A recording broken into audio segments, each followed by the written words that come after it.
Military Broadcast Radio, the station that's giving veterans a voice.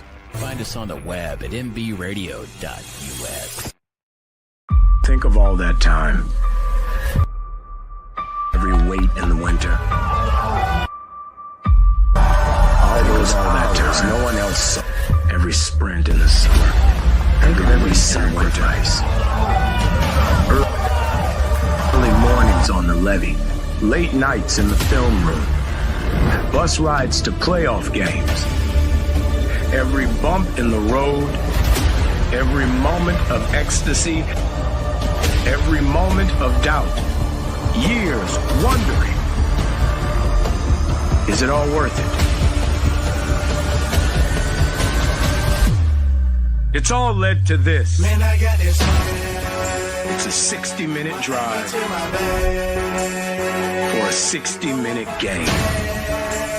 After all the miles we've traveled, we're almost there. After all the hours we've worked, one more can make us legends. After all that time, this is our time.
Caveman on the line. HG got the stats. No filters, no suits, just facts on blast. He seems like no nonsense guy. Like re-emphasize that for the Saints fans out there on TikTok. Caveman. What did you just say? The rebuild starts right now. Marshawn Lattimore's gone, so the defense, like we're not getting any better. To the left, got the edge and grind. We break it all Get it into down Smith. like What a pass! Got Daniel Smith with the game winner! Oh my goodness! And that is why you have Aaron Fry pass the ball in. We roar from the base to the backfield floor. No filters, no fake control. We So really weird. Like you have you have the best quarterback in the league, arguably, the best wide receiver in the league, and you've got the best edge rusher in terms of total sacks in the season. And you're 4-7, and your playoff chances are hanging on by it. HG on deck, stats loaded and primed. Reading the field. Let's make it interesting. We're making it interesting. Come on. Give us the freaking one. Breaking down ball like a heat wave blade. Oh, let's go! Oh, no. Put him in there. Did not put him in there. We see through the hype. Call out the Warriors.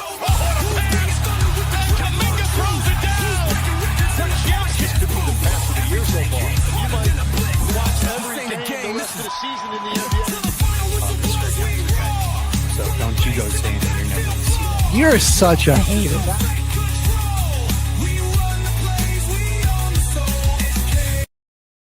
The station where our veterans' voices are heard, MBR Talk. Hey, thanks for tuning in. Welcome, Quack. Program are those of the speakers and do not necessarily reflect the views or positions of any entities they represent. Find us on the web at mbradio.us. For your All right, everyone, you are looking live at Till the Final Whistle. Caveman in the house.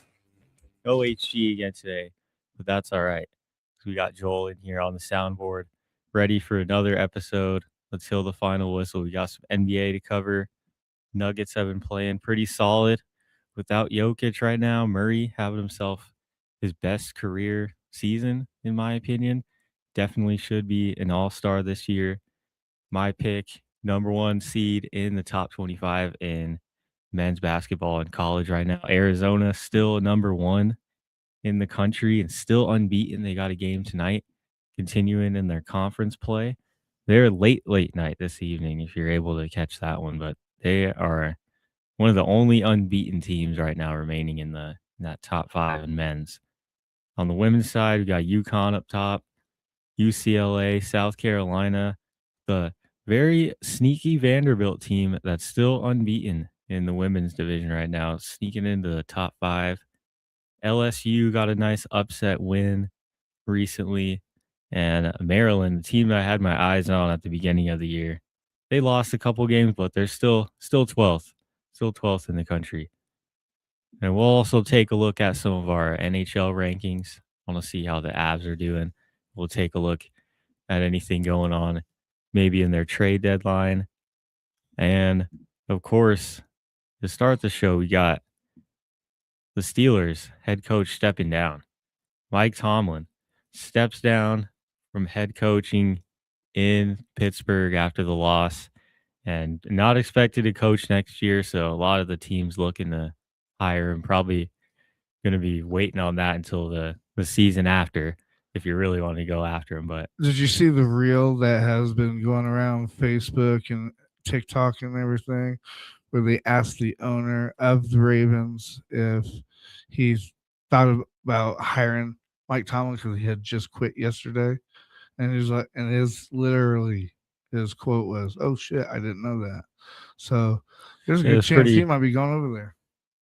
It was pretty unexpected, honestly, because he's been coaching there for 19 years, hasn't had a losing season once, always had more wins than losses at the end of the year, whether they made the playoffs or not. The last 8 years or so, there hasn't been a lot of good playoff success. Ooh, that's interesting.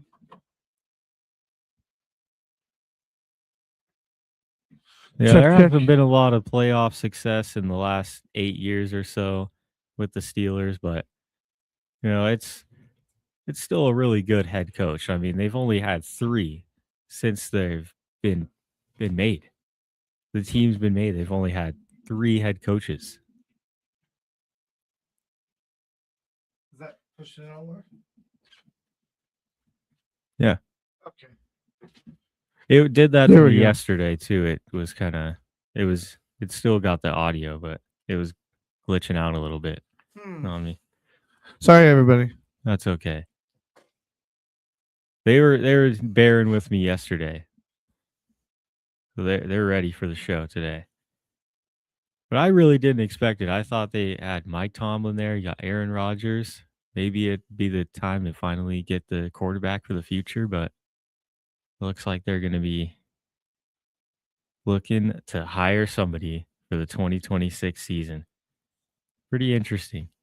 Yeah, that interview, what's his name? Steve Biscotti. Yeah. Steve Biscotti is he's either the owner or the GM of the Steelers. I'm pretty sure he's the you're talking about Steelers. I don't know, the Ravens guy. Okay, I was going to say, I'm pretty sure that is the owner. One of those two. Yeah. And they had a rough end of the season for both of those teams. But where do you think we should start? I think let's head over to the NBA because I want to talk about these Nuggets.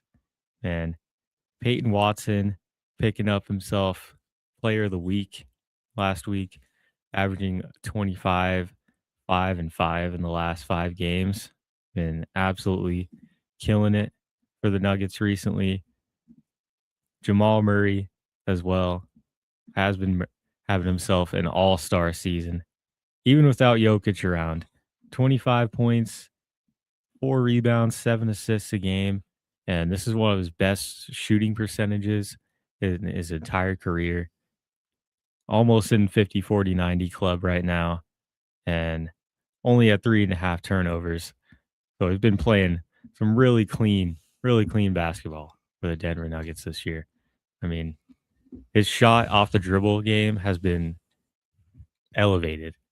And that's kind of what I've been looking for Jamal Murray, at least in the last 3 seasons or so, was not for him to just have like a complete complete jump in all of his volume, but just the areas that he really has shined in the playoffs and in a lot of the postseason in his career. I think it was just time for him to bring that to the regular season, and just his volume throughout the entire year, I feel like should have been greater in previous seasons. But now that we're getting it, and this is right on time. It's keeping the Nuggets on track. 27-13, still a pretty solid record right now. Second in our division. I mean, it's really up for grabs. Now the Spurs got that Thunder series 3-1. In reality, in all seriousness, Nuggets get those tiebreaker games on the Spurs and the Thunder. It'll all just come down to record. Nuggets could finish the season as the 1 seed. They're still in that top 3 conversation right now, and there's not as many teams in the top 5. I feel like Nuggets really have to worry about too much right now, because they're really off to one of the hottest starts with one of the best rosters in team history. Once we get this full starting 5 back by the beginning of February, first week of February, hopefully will be the time frame on when we'll get the return date for Nikola Jokic, and we'll probably have Christian Brown back by then. Aaron Gordon has been back now. He only missed a few games, so right at the All-Star break too.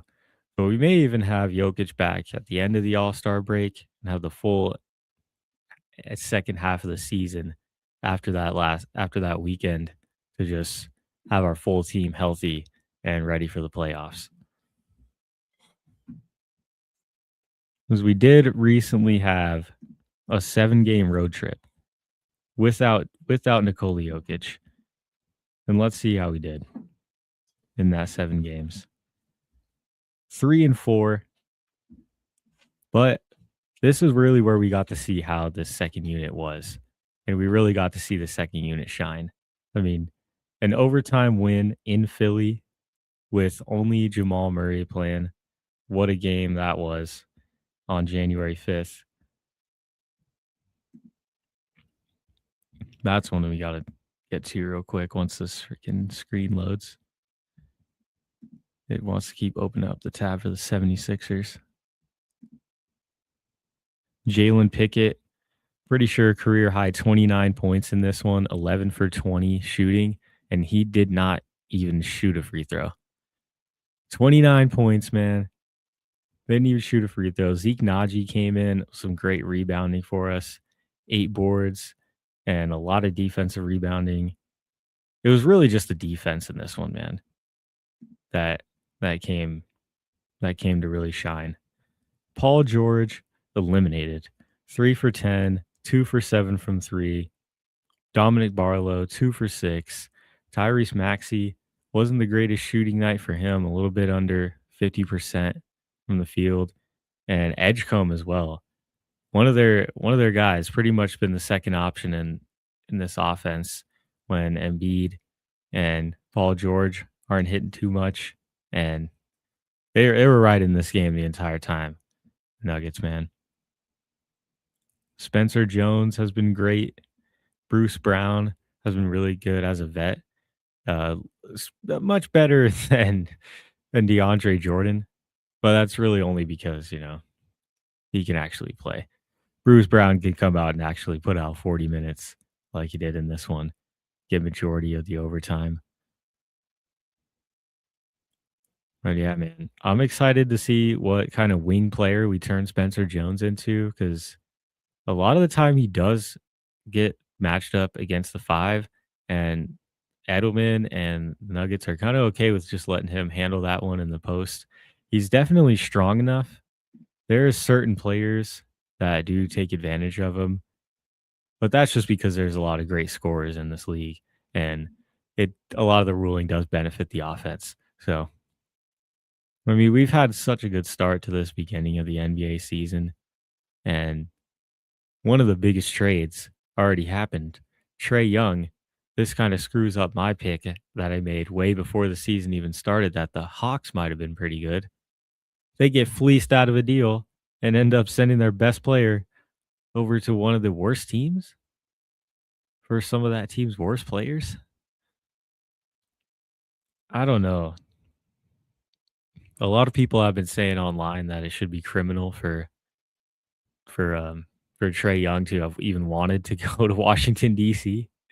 like I I I don't know, man. Like I think looking at their roster now with the young talent that they do have, you really have a chance to develop this team. You have you've got two guys on this team that are even over 30 years old. If you get Trae Young the chance and just develop this young talent on your team, I feel like there's definitely a future over here in Washington. But the most important position that a lot of teams need in a lot of leagues is the front office.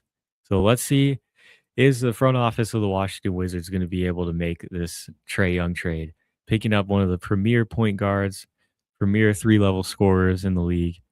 You're able to pick them up now.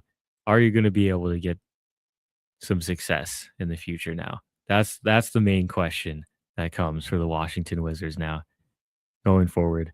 I mean, this season's kind of washed already, 10-28. I mean, you get Trae Young in there and see what happens with this squad. Just seeing what you got here. Very guard heavy roster and not too many big men as outside of Alex Sarr that are getting a lot of minutes right now. Marvin Bagley's out there, but him being 26 years old, I mean, you really got to, this team really has a chance. Marvin Bagley and Alex Sarr as your main bigs right now, getting somebody that can really run a nice pick and roll with Trae Young to start off with in this offseason. One of these young big men. There's a lot of 7-footers in college football and college basketball right now that are emerging. So he's really got a chance. He's really got a chance. But now that Trae Young's moved on, what's next in the full schedule here for the Washington Wizards? They're going on a quick 4-game road trip, already on a 3-game losing streak. They're going to LA, to Sacramento, playing in Denver on Saturday, and back to Washington to play LA and Denver again on a back-to-back. So that's a pretty interesting run for them. I think Trae Young is going to be in. Hasn't played yet for him since the trade, but I mean, once that gets finalized, I think the Washington Wizards are going to be a team to watch, man. Just to really see the pure potential of picking up Trae Young. Let's just see the full details of the trade here as well.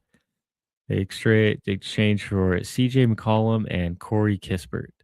No picks involved in this trade, so I feel like in the end of the day for the Hawks, it is kind of a loss. Because you don't really get much except for CJ McCollum, who's on a pretty big contract and not much anything worth for your future to work out for. Jalen Johnson's having a great season, but now it's all kind of coming down to a fiery burning end because he has no more point guard. And his all-star season now is kind of going to just be ruined because you traded away your best player. We'll see what happens now for both of these teams, but the future may be bright for the Washington Wizards. When we come back, we're going to take a look at some of the other games that went on this week and this weekend in the NBA. But I'm going to hit a quick break, and When we come back, get right over to more NBA. Stick with us on Till the Final Whistle, everybody. I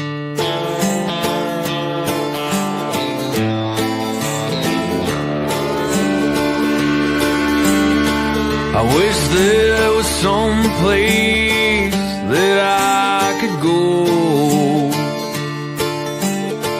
where I got the promise to never be alone.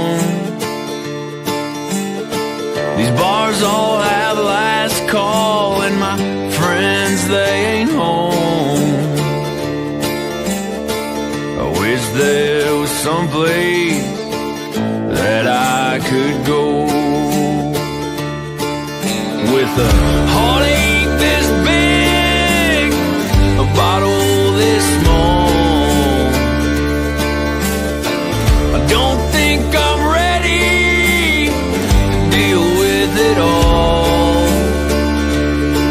I need a 24-hour heartbreak saloon where they never have last call and play country tunes. When she walked out of my life, I nearly broke down, drowning my heartache in every bar in this town. Sooner or later, they all closed the door, and I was left playing guitar at home on the floor with a heartache this big, a bottle this small. I don't think I'm ready to deal with it all. I need a 24-hour heartbreak saloon where they never have last call and play country tunes.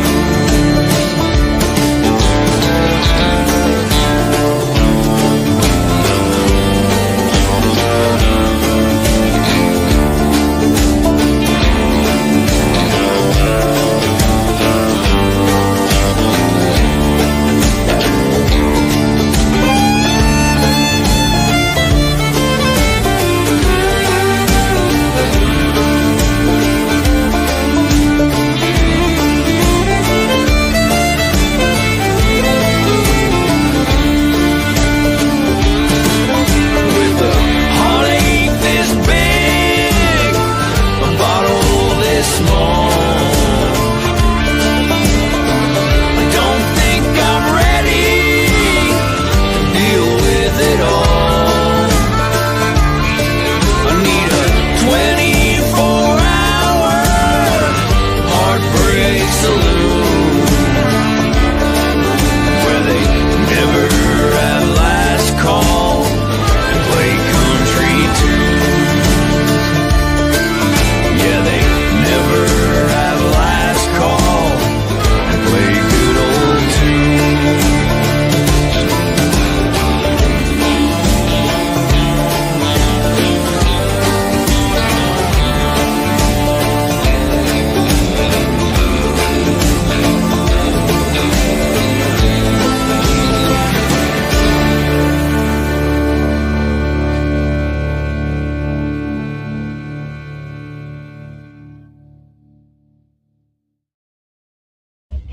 All right, everybody. You are looking live at Till the Final Whistle. Dave Banday's back. And before I move on to any college basketball, we had a pretty solid week last week in NBA. And just a quick rundown from Monday.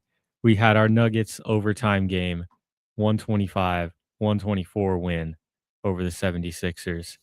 Kevin Durant got his revenge with the game-winning three at home against the Phoenix Suns for a huge win over there.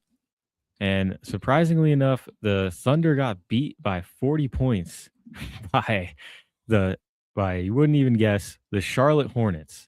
one of the worst teams in the league got to beat the number one seed and one of the just most dominant forces across the NBA right now. Going over Tuesday night, Mavericks had a pretty good close game against the Kings. DeMar DeRozan did not let him go down without a fight. Wednesday, Raptors and Hornets was a 1-point finish. That was a pretty solid game. Nuggets got another road win in Boston where Jamal Murray got 22 points, 8 rebounds, and 17 assists, a career high night. Jaylen Brown matched him with 33 points as well. There was no answer for those two defensively at all. 104-103, Magic get a nice overtime win over the Nets. Banchero having a little bit of a quieter season than last year after he got a lot of 30-point games last year. It seemed like he was just scoring 30 to 40 points at will. Got it in this one. 30, 14, and 6 for him. And Michael Porter Jr. having a weird season with the Nets. Being able to shot chuck all he wants, so he's putting up some pretty crazy numbers right now. Had 34 points and 3 steals in this game. So he's been having some fun over there. And that's very same night on Wednesday evening. This is the last game I'll do. The Rockets got into a great game, great defensive battle against the Trailblazers, where Asar Thompson put up 24 and 12, but not to be outdone by Denny Avdia, who had 41, who's definitely going to get the nod for an all-star this year. He's been one of the best to do it and faced a lot of adversity this year with his team, with the whole Chauncey Billups situation and losing his head coach after the first 2 games of the year. They got Darko over there. He's doing a good job coaching them. And Trailblazers are 18 and 20 right now. And they really could figure it out. They got killed last night by the Warriors by like 20 points, but it's a long season. They got a long way to go. Now let's kick it over to college finally. That's been enough NBA.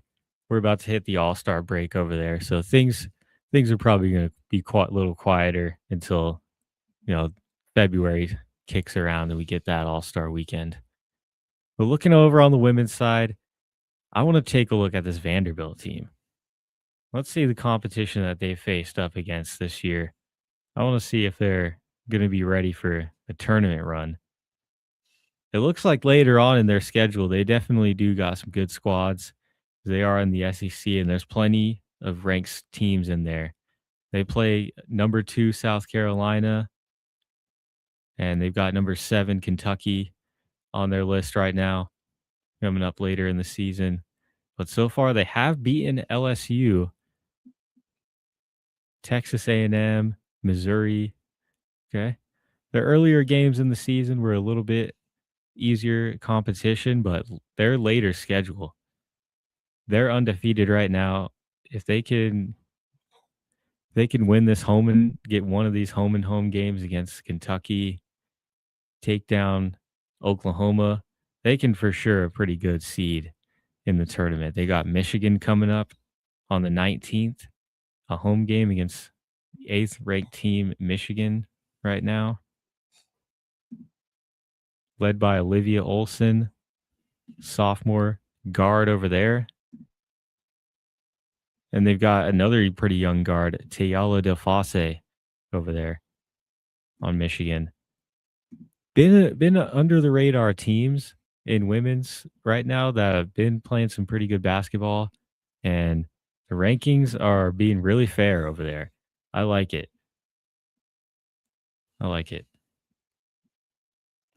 What do we got coming up over there? Any games last night? Looks like Alabama faced off against Missouri, came out with the win. Curly Weathers with a season high game in this one. 23 points, 9 of 13 shooting, and only 3 free throws in this game. So some ethical hoops no free throw merchants in college compared to the NBA. No, it's a lot more of a physical game, I feel like, on that level, getting people ready for the next the next stages. Well, looking out for that new draft coming up. Lauren Betts is a senior. The hometown hero from UCLA is going to be probably one of the higher draft picks this season. As we've seen in the WNBA recent seasons, that having a good forward, having a good big in the WNBA that can score at all three levels and has a great mid-range game has been the answer to winning championships and just being dominant in that league. So we're looking. There's definitely one of those teams going to have their eyes on Lauren Betts for the rest of the season, and UCLA, they're hoping to make a pretty solid run. Currently unranked right now in the top 25, but plenty of conference games ahead of them, being in the Big Ten as well. Definitely going to have some matchups against Michigan, Ohio State coming up, Oregon in the mix. Michigan State is also in the top 15 right now. There's plenty of matchups. UConn cannot be stopped though. Is their most recent game on Monday. Sarah Strong, who also is going to be a nod for one of the high draft picks coming up. 18-13 in this one, in a 95-54 win over Creighton. I mean, this team, time and time again, they do it. It doesn't matter what roster they have. They continue to maintain talent and just develop these girls to be a great team. Sarah Strong's been there all 4 years, and it's been the same level of productivity for all 4 seasons. They're like, you're not really getting anything different from her. And last season, we really got to see her shine because her and Paige Beckers were having themselves a season. It was an unfortunate end to their tournament, but they had themselves a pretty good year, and Paige Beckers earned herself a number 1 overall pick. But Azzy Fudd also having herself a year. 14 points in this one, 50% from the field, 4 free throws.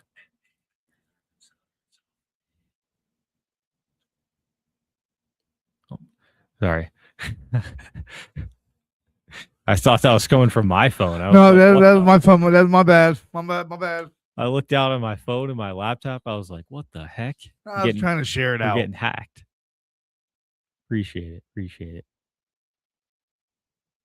The one star performer for the UConn Huskies in this one was Bianca Quinones. 15 points off the bench in 19 minutes, 7 for 11 from the field. And she's a freshman forward. So, like I was saying, they're already building for the future, and they've got young players that they're ready to develop and starting to get minutes early in their career. It's like I was saying with Sarah Strong. This is what she looked like earlier in her career. Low minutes, high efficiency. Yes. They're a really great coach team. And I mean, moving forward in the rest of history, UConn has got to be one of the best basketball dynasties in like the history of basketball. Got to be UConn women's basketball. It's got to be. This in the last recent success in just the last 20 years has been insane. Kicking it over to the men's side, I got to talk about my team, Arizona, because Koa Pete and the squad are just looking unbeatable right now. Beating Florida in the year opener, taking down UCLA, and then you go to UConn, take them down with 2 more back-to-back wins against SEC opponents in Auburn and Alabama. And once you get to your conference play, you're right into it. Like, didn't even break any stride.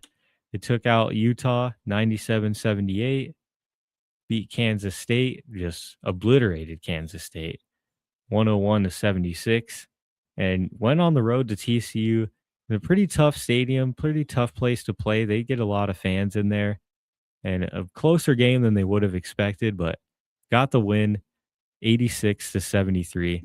And this was one that they really needed because in the end of the day, they got some good minutes out of guys that they really need to have perform later in the season if they want to make a good tournament run. Like Braden Burries, although he was 2 for 8, I feel like was one of the only players in this game for Arizona that actually had some real hustle, some real heart.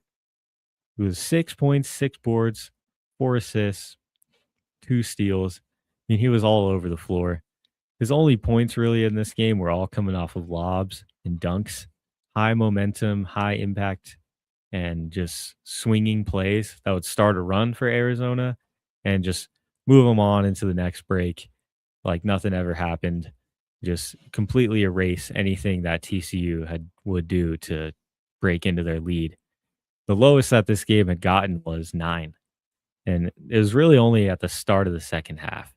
Arizona had a rough start.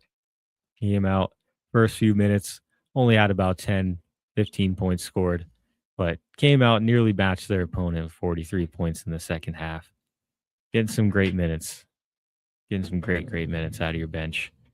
I wish their team was a little bit deeper of a roster, but in the end of the day, they're still undefeated and they've got quite the resume to show for it.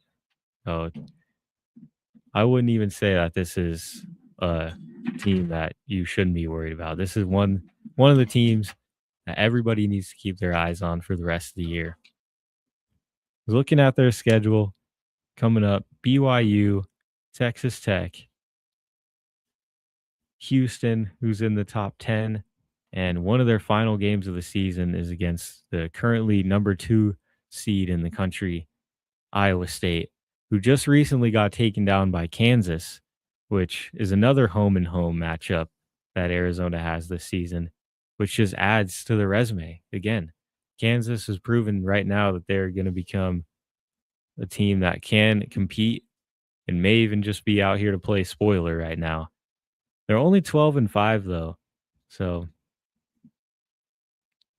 this could be an underdog Jayhawks team, something that we haven't seen in a while. We didn't hear a lot about this team at all in this offseason. No one really had their eyes on them. They lost a lot of their major prospects. Hunter Dickinson hit the transfer portal and he said bye-bye. So a lot of them went off the radar. But with the pretty tough schedule that they have played, they've taken game against UConn.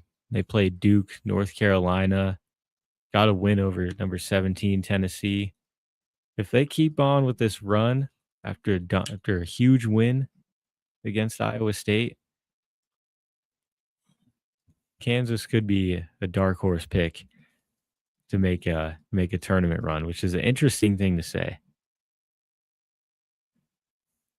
Is there any other teams anyone wants me to cover? Look at their roster, look at their schedule or anything, drop it in the comments.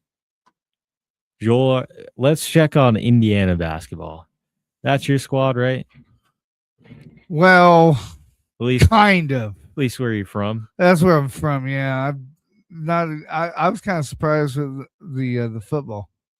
To be honest with you, about to be undefeated season. We're not exactly a football school. We're more of a basketball school. I think Kurt Signetti might be changing the culture over there. But it looks like Indiana is actually leading the Big Ten. They're 15-0. Oh, that's football. God dang it. It brought me to Indiana football.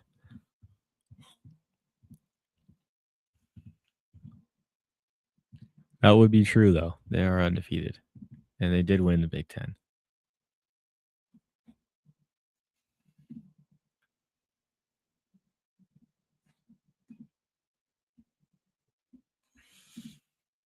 Drop any teams you want us to cover in the comments here today. Any NBA. But while we're at it, we might as well head over to the NHL real quick before we go on another music break. See what their standings are like over there. It looks like the Avalanche have not let anything slip, really. 33-4, still leading. Got a way, way big lead on the rest of the Western Conference right now. The closest team in wins compared to the Avalanche right now is the Dallas Stars, who are 27-11. So right now, the Colorado Avalanche are looking like they are a favorite to win the Stanley Cup this year. Still have not lost a game in regulation on their home ice this season. 19-0. That is just insane.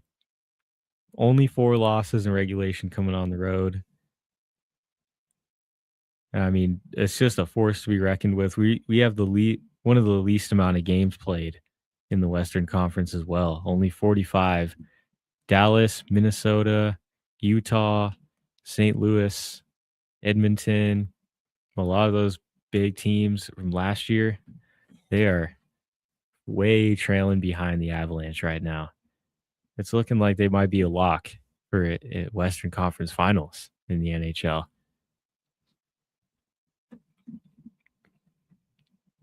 And in some of their recent games, right now on a 3-game streak, haven't allowed a goal in the last 3 games as well. They won 6-0 against the Sharks, 3-0 in Chicago against the Blackhawks, and took down Nashville 3-0 the other night on the road as well.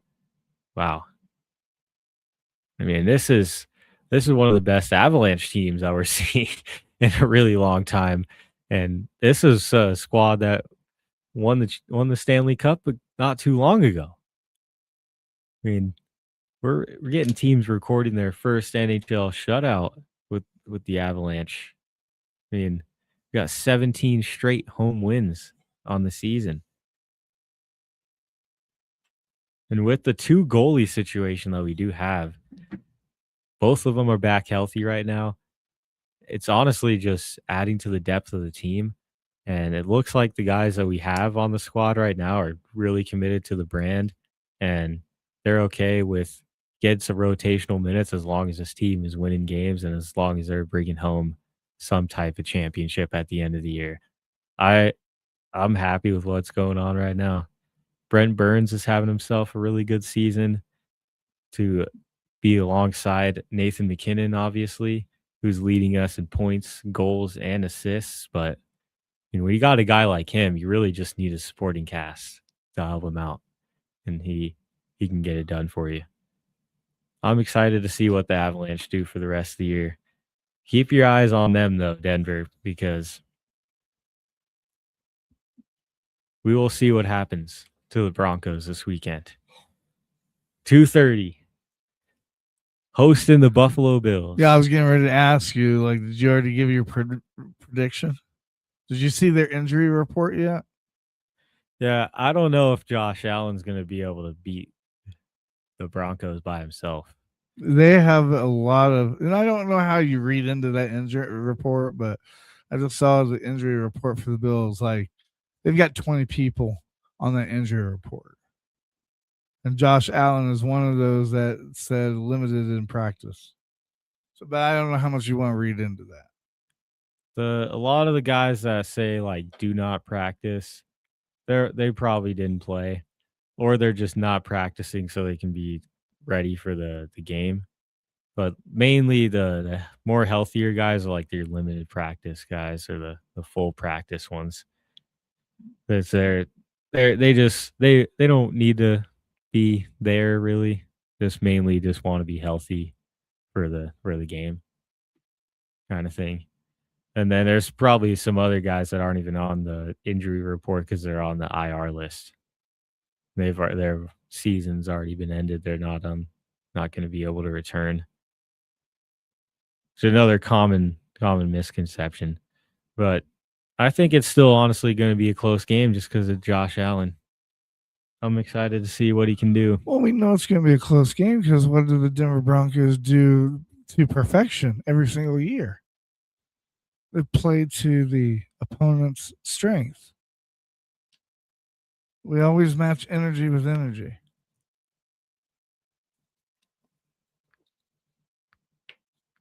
Well, in that case, you better hope that the Bills come out and play with some fire.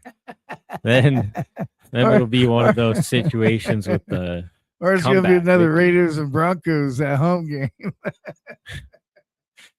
One of the ones where you're like, all right, we're for sure that we can leave in the middle of this game. There's not going to be anything crazy that goes down in this one.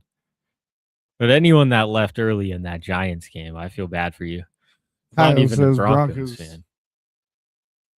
Kyle says Broncos win, so at least we got one person on our team. I'm probably gonna have to say the Broncos. I think yesterday I actually said the Bills.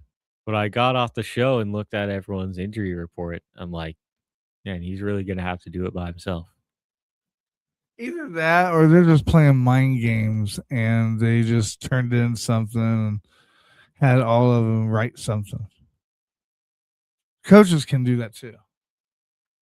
And it is the time of year also where, I mean, you're either going to have a super injured roster, everyone's all injured, or you're going to be one of the lucky ones, one of the lucky teams. That's kind of the case for a lot of teams that didn't even make the playoffs. Only team you can say that faced that adversity and still made it is the Niners. That's just how good they've been. We're going to save the rest of our football talk for the pick'em. When we come back, everybody, we are going to hit some of your favorite segments. We got team building exercise, got pick'em, and we are going to cover a little bit more of this transfer portal. I want to see what some of these future teams are looking like. So we'll be right back, everyone, until the final whistle. Stay with us.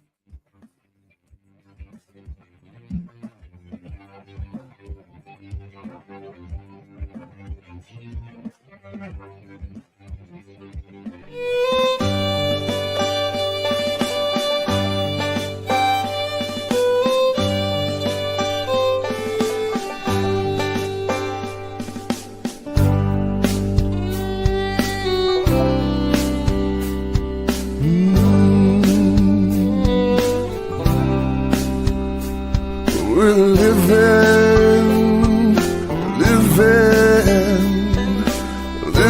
the American dream. I'm the American dream. Go to school, go to work, Sunday mornings choose a church, attend our games, our plays, PTAs. Drive our cars, flying planes, take the buses, take the trains, walk the beach, ski the slopes, living out our dreams and hopes. We're living, yes, we're living the American dream. We're the American dream. Thank you, soldier, sailor, every guardsman, every Marine. Thank you all for fighting for our freedom and our dreams, protecting our Constitution, guarding our homes and towns, defending our shores, seas and skies, and putting boots on the ground. Some gave all for me and you. We served the red, white, and blue, protecting the American dream.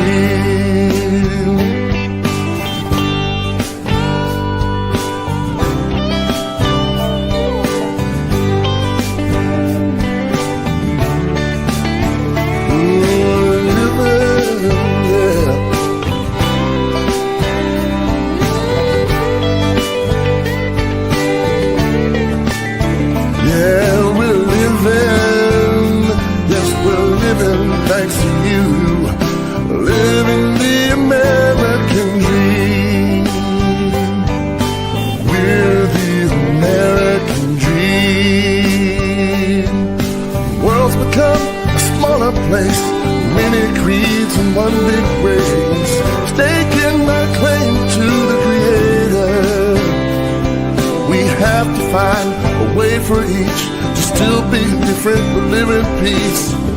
Till then, we must protect ourselves, 'cause we're living, yes, we're living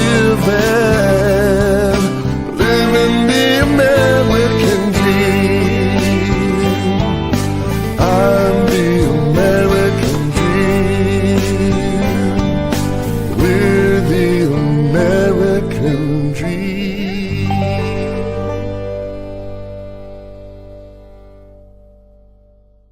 Penalty on YOU. Delay of game. 5 seconds before the show. But hey, thanks for watching. The station where our veterans' voices are heard. MBR Talk. Find us on the web at nbradio.net. All right, you are looking live. That's till the final whistle, everybody. We're back. And quickly, we were talking about Indiana and how they're rebuilding and always moving for the future.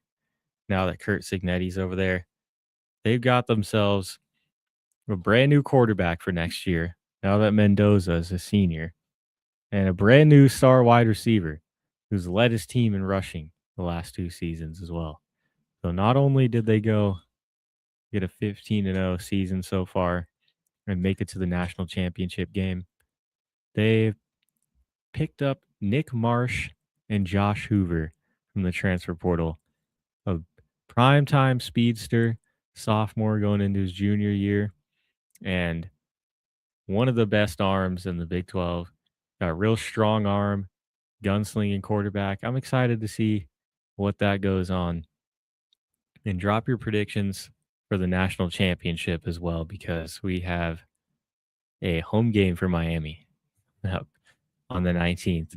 I'm still excited for it because Indiana's going to put up a fight no matter what, no matter where they're playing. It's only going to make the game that much better that Indiana is playing on the road, technically. But I'm hyped. I'm hyped to see that. Sam Leavitt is heading over to LSU. They're calling him the recruiting king, but half the team has already left, and they haven't really got that many recruits over there, you know? They haven't really got too many recruits so far, I feel like, at LSU. Let's just pull up a full tracker website here for them, because I really want to see what they got going on.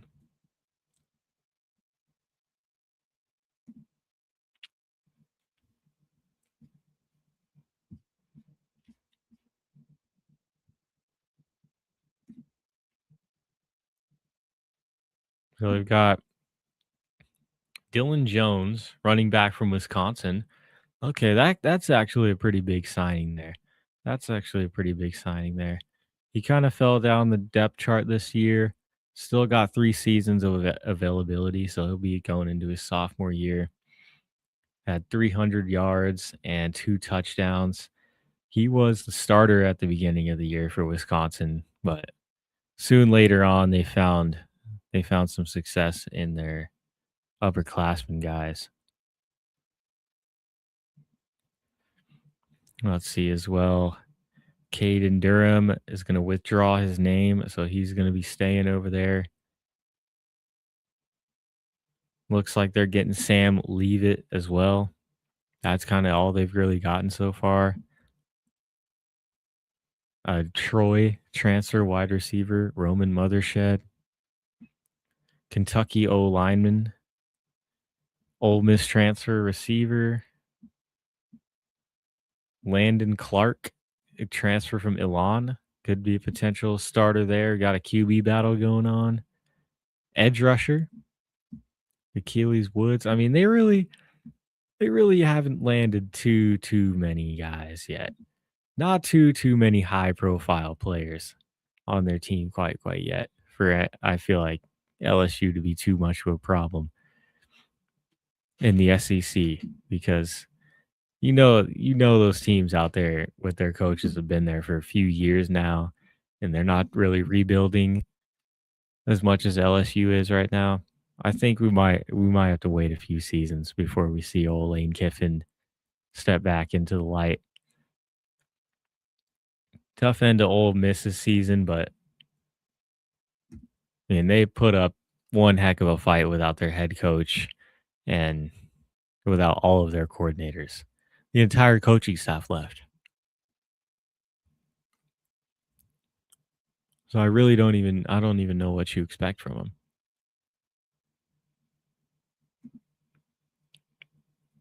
Should we head over? I'm just going to look at some of the top headlines across sports right now. The pretty funny game on Monday night in Milwaukee. The the Bucks were getting absolutely killed at home by the 76ers. Fans are booing them. They're down by 30 points. Giannis gets an and one and he boos the fans back. I wish I had a clip of this, but they got absolutely trounced. It was the Timberwolves as well. Down by more than 30 going into halftime and just beat down. Booed the team going into the locker room.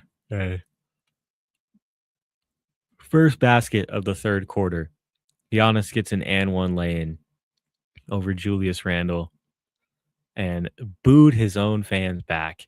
I mean, still, despite their record and despite this game in general being down 30 plus at halftime, you got one of the best players in the world on your team that's still out there putting on a show for you every single night. And he's been having a great season this year. Like, I don't understand. I don't understand.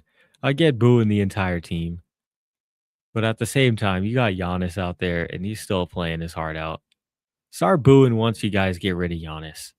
It's just disrespectful only to Giannis.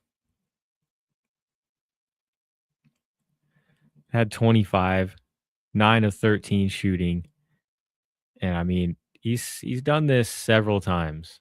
The fans already this season. Game-winning shot against the Pacers. 2 thumbs down. Windmill dunk in Chicago. Put an exclamation point on a huge win for them. Got that dub. 2 thumbs down. I mean, I like that he's kind of going in this villain era. I like it. If Giannis gets traded and they create a super team, I wouldn't be that upset. I wouldn't be that upset. If he gets traded somewhere that ends up making it a complete super team, we got Kevin Durant 2.0, I wouldn't be all that upset with it.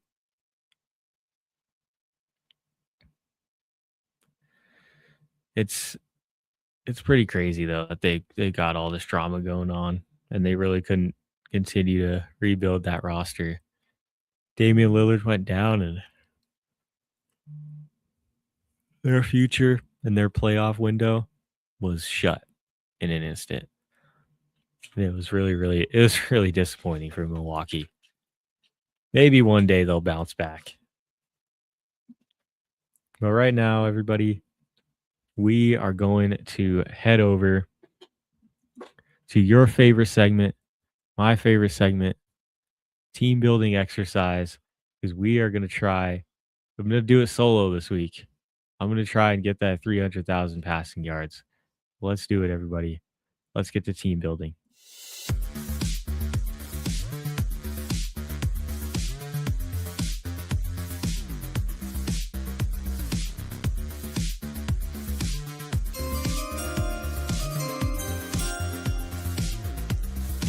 I'm putting together a special team. All right, everybody. You know the rules for this. We got every team in the NFL plus our your choice space. And the goal is to get all 20 spots. We want 20 running backs, 4 doubles, and we are looking for 300,000 rushing yards total. So we get our wheel up here. I'm going to pull out my phone so I can list everybody down that we got. This is a lot harder when you only have.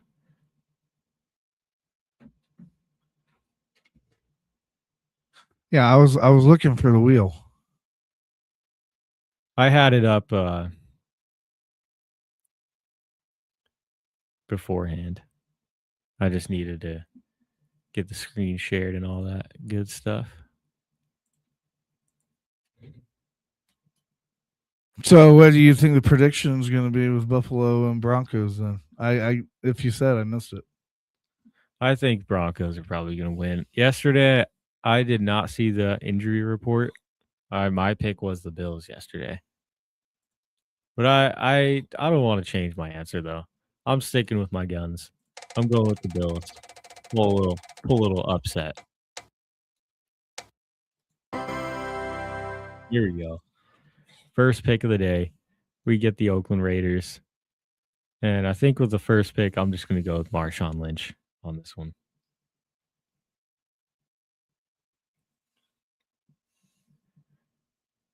And instead of getting their totals and that now, somebody drop some doubles in the comments or we'll figure those out right now. But I'm just going to total them up while we're on the break and we'll get everything for you guys. Next spin.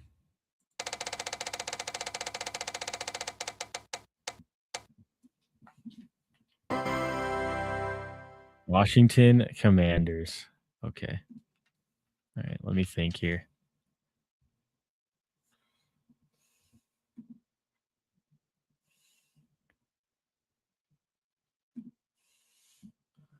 Do. This is the one that I always have the worst memory of. And it's John Riggins. Here we go. That's what I was thinking of. John.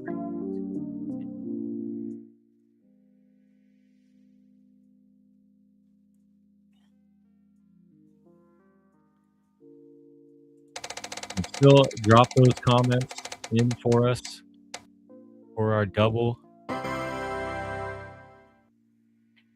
Buffalo Bills here. Well, I guess I can't mess it up like we did last week, and I got to go with Frank Gore.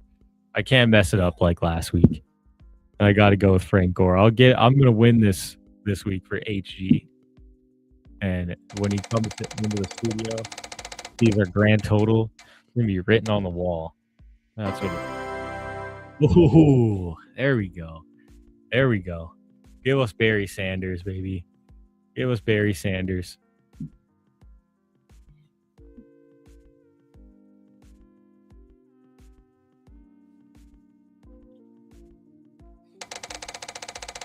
We're on spin number 5. Spin number 5.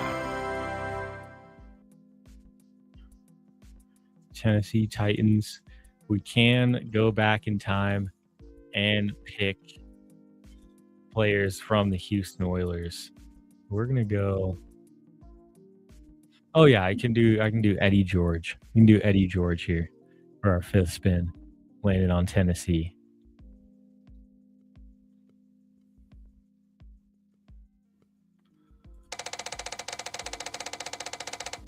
Spin.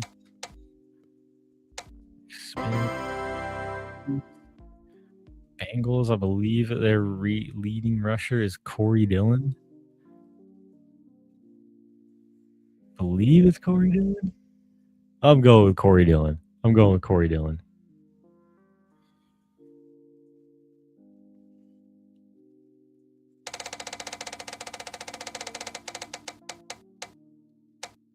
Colts. Spin for number 7. Got the Colts. Indianapolis Colts. This is one that I could have gone with Frank Gore. Oh, who's that guy? Dang. You remember the running back for the Seahawks in 2009 when they had Matt Flynn? Oh, I know. I think it's like Edgerrin something. Search up Edgerrin James for me and see if he was on the Colts.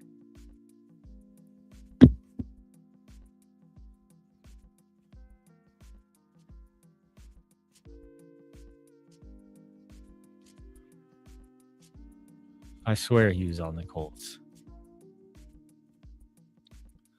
So Edgerrin James. Yeah. EDGERRIN.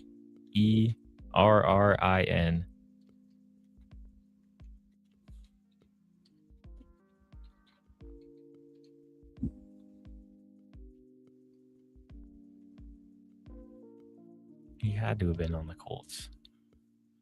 Yes, he was a star player for the Indianapolis Colts in the NFL. There we go. That's a solid pull right there. We got any doubles in the comments yet? I think the Oh, last there we comment said 5'10", 20.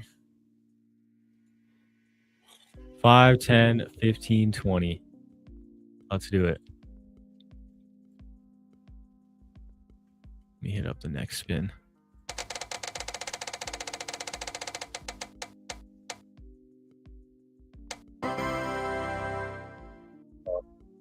Saints is obviously going to be... Oh, well. Do I save Adrian Peterson and go with Ricky Williams for now?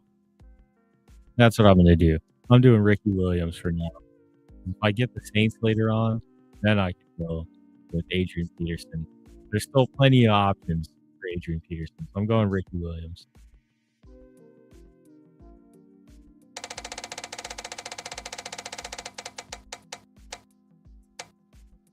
Jacksonville.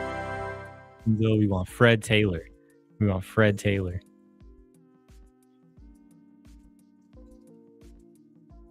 3, 4, 5, 6, 7, 8, 9. All right, this is our 10th spin. This is going to be a double. Oh my gosh, that's a blessing. With Sean McCoy. Let's go. Double that. Perfect pick. Cleveland Browns. I believe this is good. Probably Jim Brown. No, Jamal Lewis got drafted by the Browns. That dude that was on the Ravens. No, he got drafted by the Ravens and was on the Browns. That's Jamal Lewis. Hang on. I'm just going to pull up his Wikipedia page.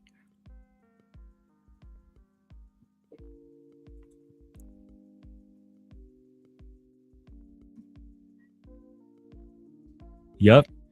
He was on the Browns at the end of his career. He was drafted by the Ravens, ended his career on the Browns. There we go.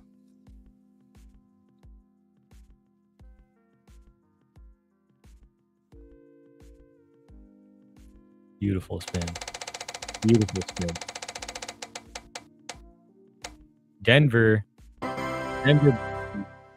Okay, this one I can't forget. This is one that I can't forget because it's freaking Tony Dorsett. Tony Dorsett was on the Broncos his last year of his career. All those rushing yards with the Cowboys. He's helping us out here. Give us Tony Dorsett. Let me check that I'm saying the right name, though. Yep, because it's in my search history. For him. There we go. Perfect.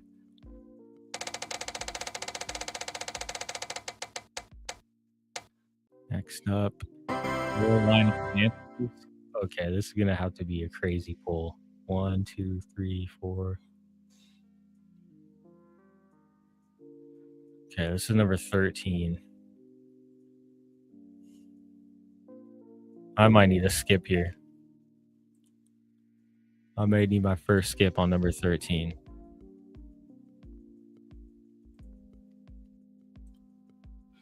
This may be where I need to go. Unless I can randomly pull somebody out of the back of my mind here. So I don't think they have anyone in the top 25 or in the top 20 of even leading rushers. I don't think the Carolina Panthers are even in the top 20 for that. Here we go. Perfect. We're on spin number 13, rolling on our first yo. That's perfect. Seahawks. We took Marshawn Lynch. But let's just go with Sean Alexander. Let's go with Sean Alexander. We're going Sean Alexander. All-time leading rusher over there. Someone that was drafted. Texans. Ooh. Okay.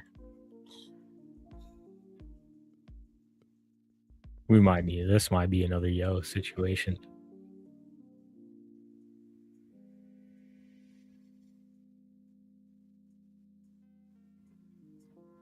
Yeah, we're not on a double quite yet, so we do have some time to figure this one out if we want to. This might have to be our second yo, unless we get somebody random.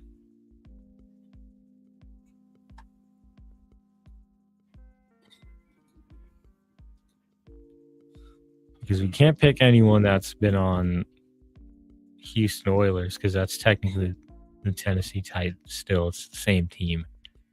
Ooh. I need the second yo. We need it. It might come back to bite us later. Might come back to haunt us later. But right now, I think landed on Miami. You got a yo. Miami, I'm going to go with good old Thurman Thomas. Can't forget about Thurman Thomas. Yes, he was a Miami Dolphin. It was one that I learned over the weekend that I was studying up on, making sure that I let HG. This spin's getting doubled. We've already gotten Eddie George. We can go with Derrick Henry.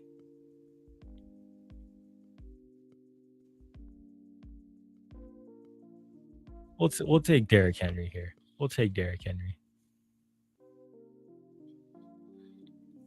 We got kind of lucky there not picking him the first time, because Eddie George doesn't have as many rushing yards as Derrick Henry does. Oh, let's go. Perfect. We get the all-time leading rusher, Emmitt Smith.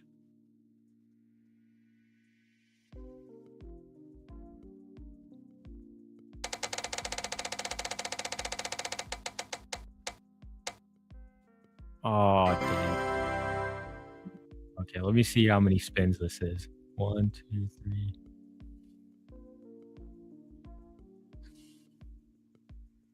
16. Okay, we got 3 more spins left. Let's get a pull. Let's get a pull here. Let's try and save our thing.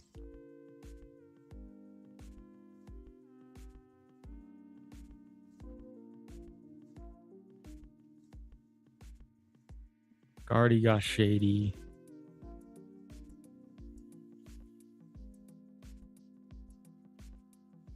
Maybe. Hang on. Let's check this.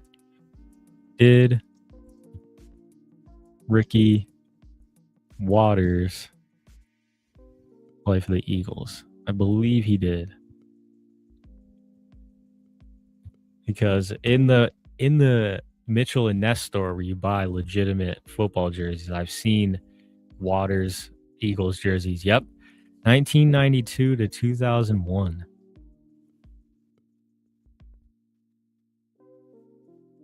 The Mitchell and Ness store always has those OG jerseys in it. So that's what I've seen in Philadelphia, downtown Philadelphia. I've seen a Ricky Waters Eagles jersey.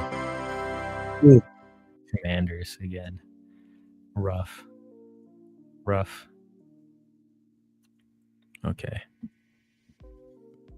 This may be our last yo. So we get John Riggins.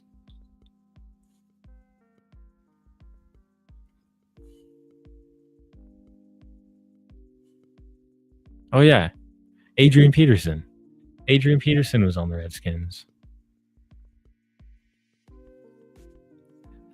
I know it would have helped us to save that for our last double, but come on now.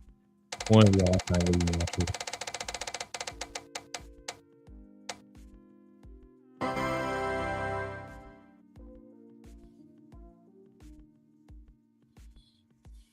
Okay. Your choice. Oh, this is what we like. We want Walter Payton. We want Walter Payton. We're picking the Bears.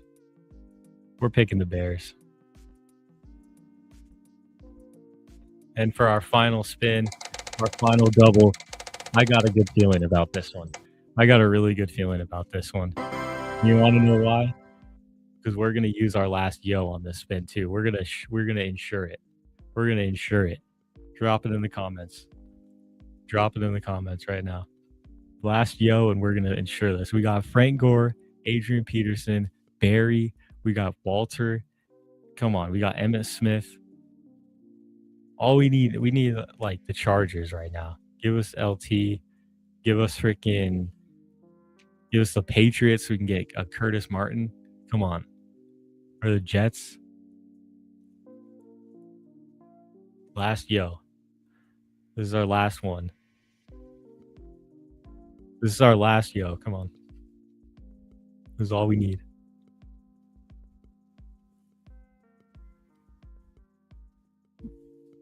I'm pretty sure aside from Ricky Waters, that's their own is their only player in the top 25. And there it is. There's our yo. We're gonna ensure this victory this week. We're ensuring this victory this week. Okay. That's all right. We could have just had Walter Payton doubled, but it's fine. We're not worried about it. We're not worried about it at all.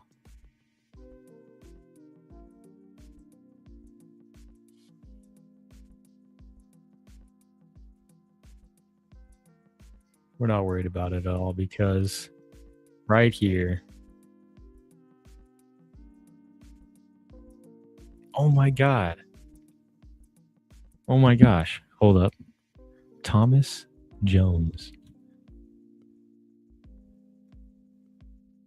Which teams did he play for? He was on the Chiefs. He was on the Chiefs at one point. The Jets. Chicago Bears. And he had 10,000 rushing yards. Thomas Jones be number 20, and he'll be doubled. Beautiful. All right, everybody. That's our 20. With that being said, we have finished up on team building exercise for the week. We are going to head to a quick music break. I think we got it this week. I think we got the 300,000. When we come back, I'll have all of our totals for everybody. And let's see if we got the 300K. Let's do it. We'll be right back.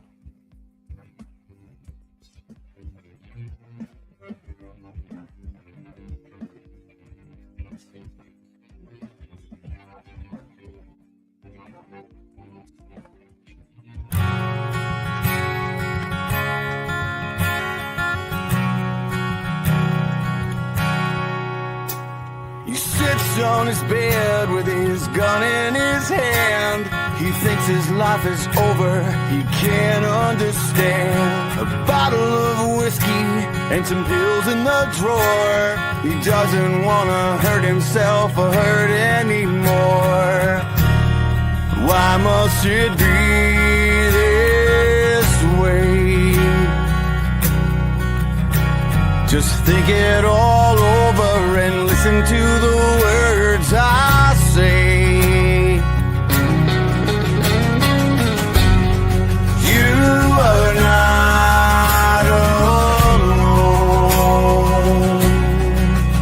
There are so many people who fight with their demons each day.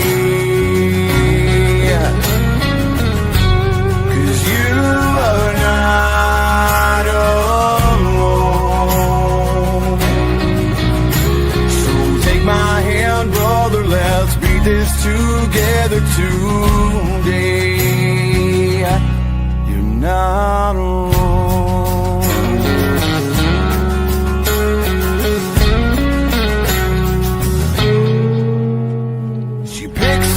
clothes that fall loose on the floor. She finds a crumpled letter just behind the door, begins to read it with tears in her eyes. A horrible feeling takes over inside.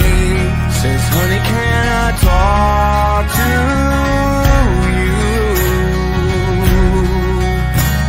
There has to be something that we can do.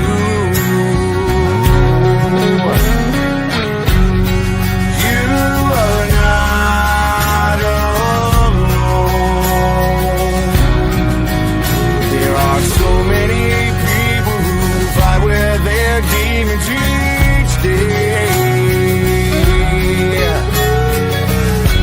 'cause you are not alone. So take my hand, baby, let's beat this together today. You're not alone.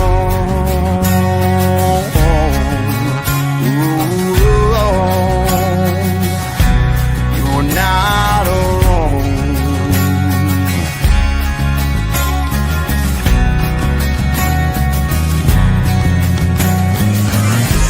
'Cause you are not alone. There are millions of people who fight with their demons each day.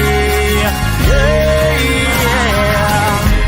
And you are not alone. So take my hand, son, let's beat this together today. You're not alone.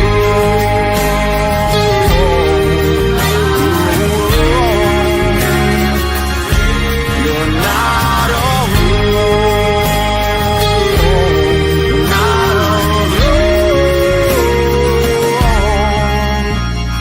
Sits on his bed with his gun in his hand.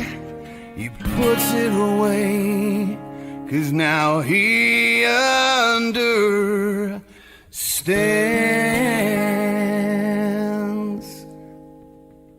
Penalty on YOU. Delay of game. 5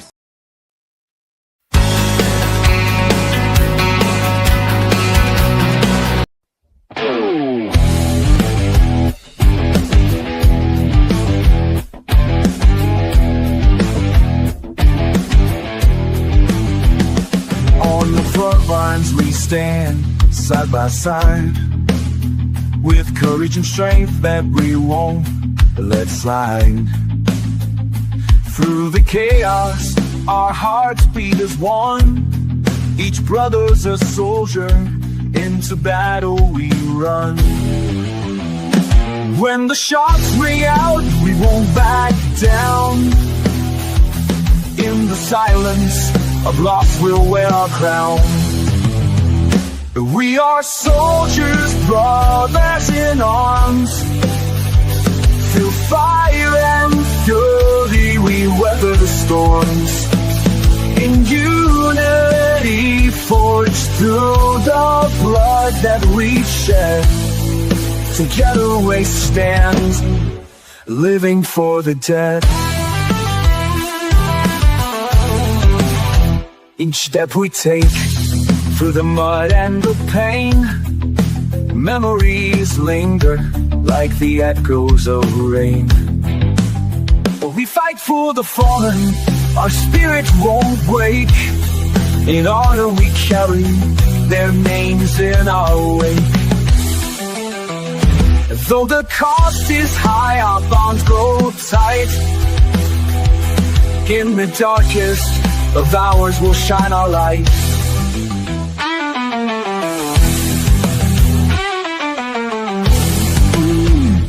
We are soldiers, brothers in arms. Through fire and fury, we weather the storms. In unity, forged through the blood that we've shed.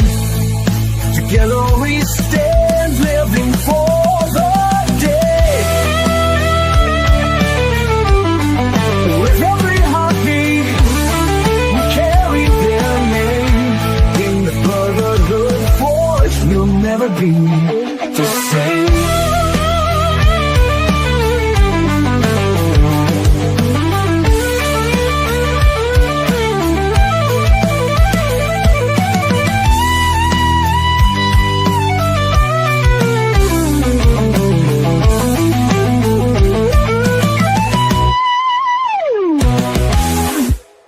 The station where our veterans' voices are heard. MBR Talk. Hey, thanks for supporting our channel by watching and listening. Find us on the web at nbradio.net. Alrighty, everybody. We're going to move and get into the pick'em. I'm still getting all our totals added up here on my calculator for everybody. I got to get our doubles up in there. But it is now the divisional round over in the NFL playoffs. Let's kick it over to pool host. Everybody loaded up. I have not been on that site in such a long time.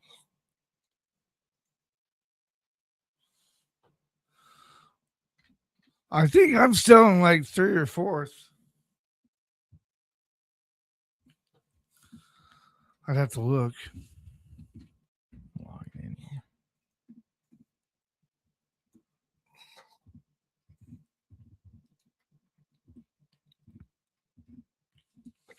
Do you want me to open it up?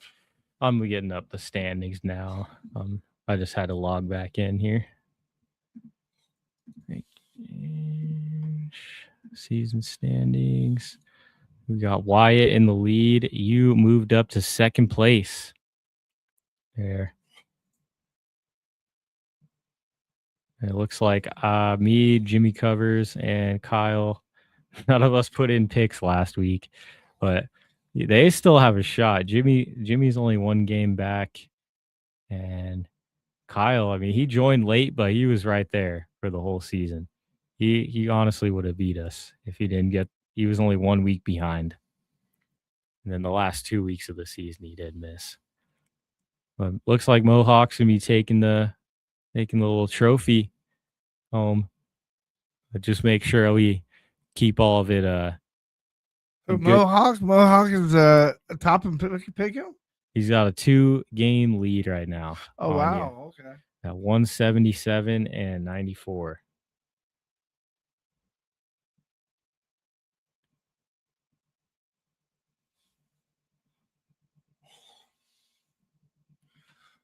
I'm gonna put some music on here since we're kind of like quiet. I don't want the encoder to throw off or whatever.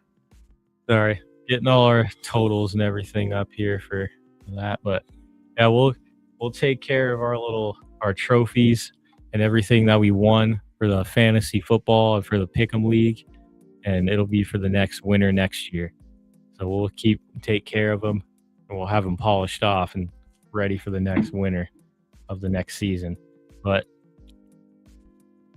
still got a couple weeks left in this season because it does go all the way through out to the Super Bowl. So you're not fully out of it. We got 4 games coming up this weekend, Joel. Buffalo and Denver. Final predictions. Here we go. Who are you going with? I'm going with Denver because I saw the injury report for the Buffalo Bills and it didn't look good. Now, you got to remember last year, Buffalo was a team that like kicked us out. So it is kind of a revenge game. And then again, this year, when they did beat us, I believe we were there in Buffalo and they barely beat us. But they beat us. Or am I wrong? That was one of your early season losses, I believe so. I'm gonna go with Denver here. I don't think Josh Allen can beat the whole team. I'm just picking Denver because it's a home game. I mean, so you guys play your best. Yeah. I think the only thing that we have really going for us is even though Bo Nix is a rookie, he has been here before. He played a playoff game last year. So, he knows kind of what to expect and he knows what to shrug off and stuff now. Yeah. He has that experience.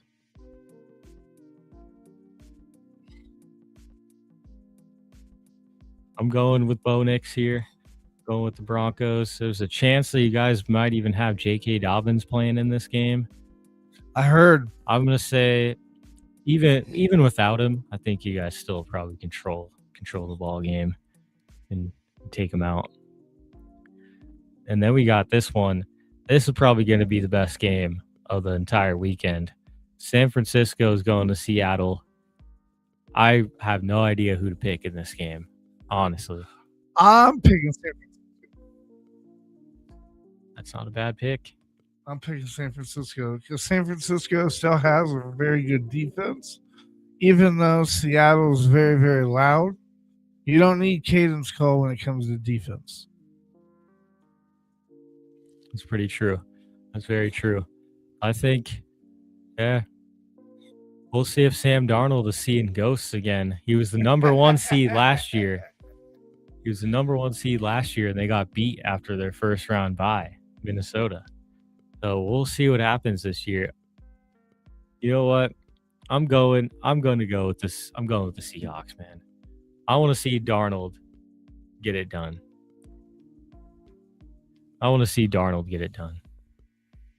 Next up, Sunday, 3 p.m., getting a little late afternoon window. Houston is going to New England. You know, I would say New England if it was in Foxborough, because playing in Foxborough, it is. It's very hard. It is. Oh yeah, it is. Unfortunately, I'm still probably going to pick Houston. I am also going with Houston because have a better defense. Their defense looked dominant. The offensive line for the Patriots has been pretty iffy all year long. I don't know if he's going to be able to get in there. Drake May is going to have as much success as he did in that run game because they weren't really able to score a whole lot of points against the Chargers. It's just kind of the fact that Chargers offense, they flew all the way across the country just to kick one field goal and walked out of there. It's a rough ending. Justin Herbert made a name for himself as 3 consecutive playoff appearances without a win, which ties him for 3rd all time in playoff losses without recording a win. Some pretty historic names on there, pretty old school guys that are on that list. There's not many modern quarterbacks that have lost that many playoff games in a row. I mean, you can't really fully blame it on the guy. It's always been kind of a rough going for them. But I would say that Houston's going to take them down in this. Houston's going to beat New England. They're going to need one more season to figure it out. It's going to be another team's chance. And then we got the NFC. Be our other team in the NFC Championship.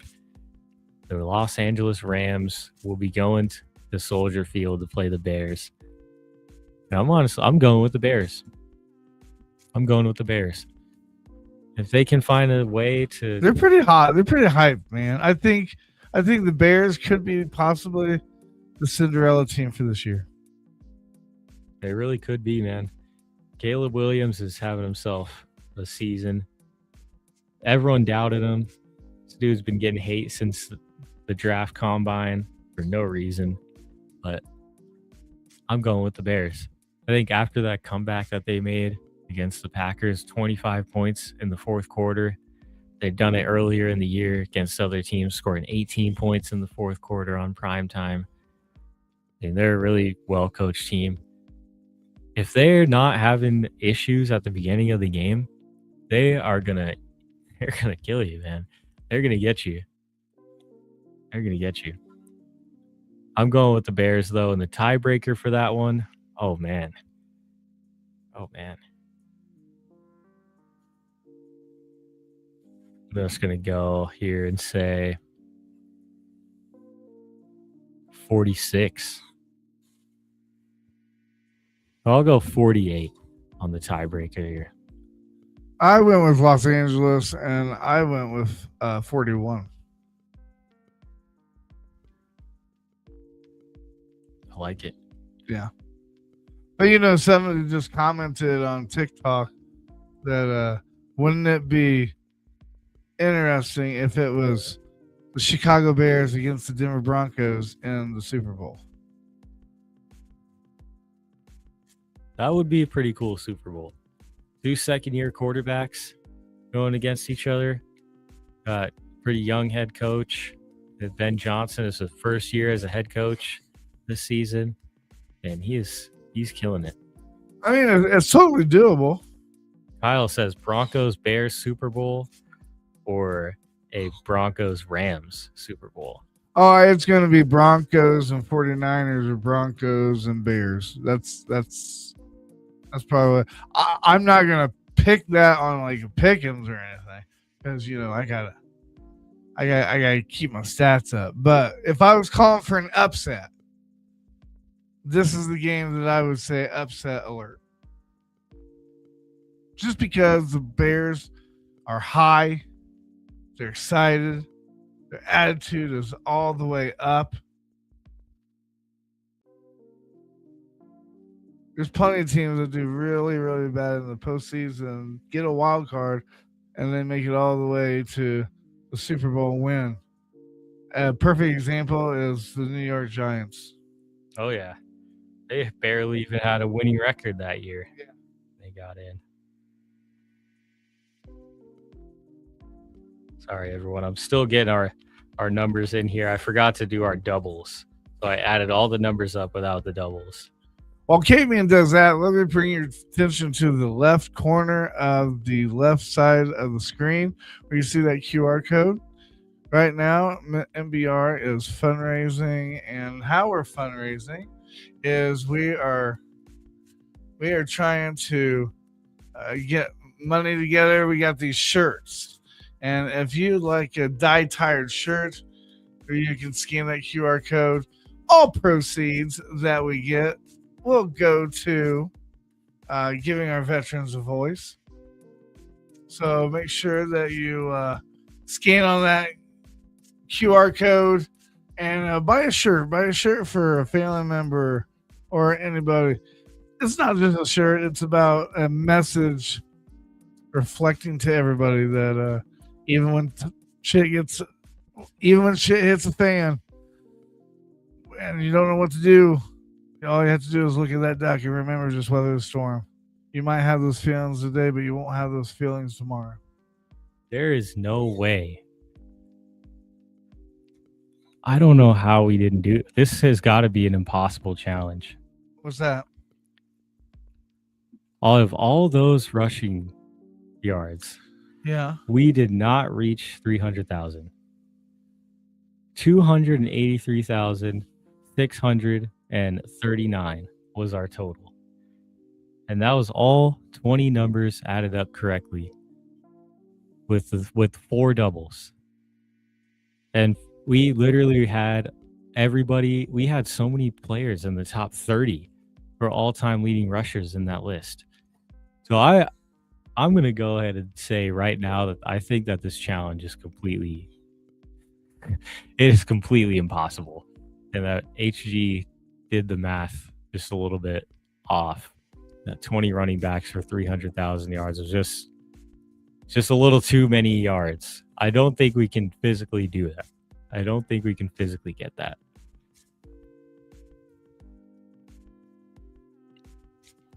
Because we had LaShawn McCoy, Tony Dorsett, we had Emmitt Smith, Adrian Peterson, Walter Payton.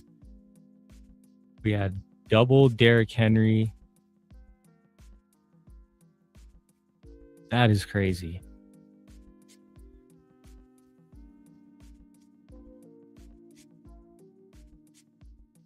That is absolutely crazy.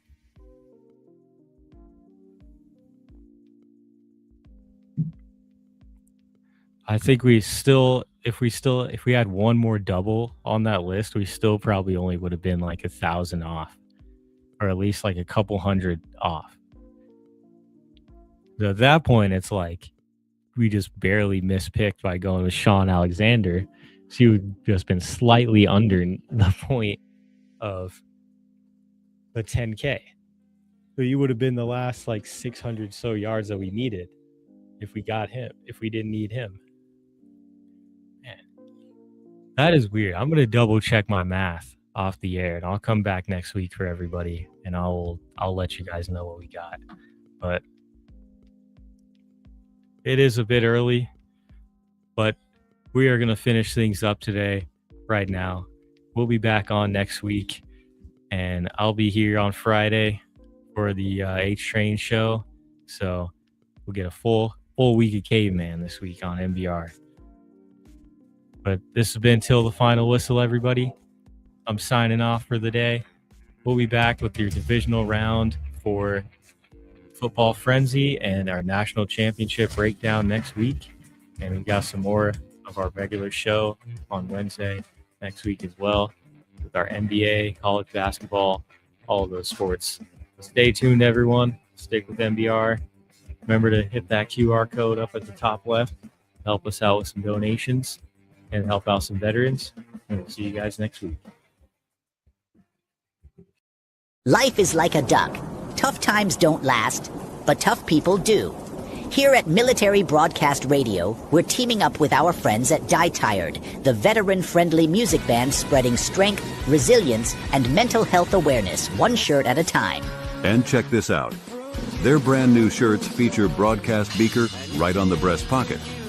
A reminder that you can weather the storm, and you're never alone. Shirts are only $25, and proceeds support giving veterans a voice. MBR's mission to teach veterans how to podcast and videocast. Because when our vets are talking, they're not overthinking. They're not second-guessing. Together, we stop the 22 stigma. Grab your shirt today at mbradio.us and hit the shop.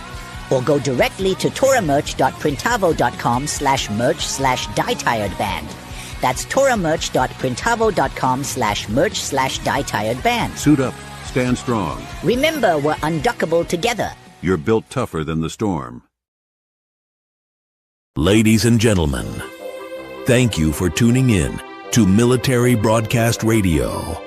As we wrap up today's show, we want to remind you that the podcast of today's episode will be available right after we go off the air. So if you missed any part of the show or want to listen again, be sure to check it out. And remember, we're here to support and honor our veterans. Your stories and experiences matter, and we are committed to giving you a platform to share them. That's right. We're here to give our veterans a voice. So don't forget to catch the podcast and stay connected with us. Giving our veterans a voice.